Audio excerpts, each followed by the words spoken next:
13.8 billion, dalawang probinsya lang. Hindi mo matatawagin itong mga ito? Hindi man lang natanong siya eh. O, yung mismong kumpanya ni Saldico, hindi mo tatawagin? 15 yung sinabi ng presidente, hindi mo lahat tatawagin? Eh baka ipaubaya na po sa ICI, Sen. Kasi mukhang ICI na po ang tumutuntun sa lahat ng ito eh. Di ba? Hindi ko kaya ganun ang direksyon kasi ang Kamara ipinaubaya na sa ICI. Baka naman ganun po ang direksyon ng Senado. Bakit? Ang Legislative Department sunod-sunuran sa Executive Department?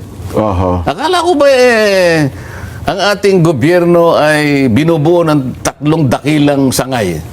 Ha? 3 dakilang haligi. Judiciary, Legislative, Yan. Executive. Executive. Ang ICI is a creation of the Executive. Tama po.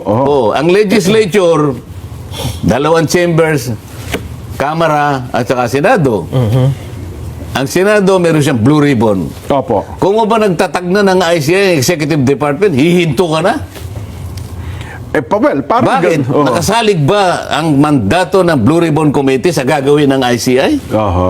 Or vice versa? Sagutin mo, Nelson. May isa pa problema. Kasi alam mo, itinigil ang Blue Ribbon, ang ICI ay ayaw namang i-open.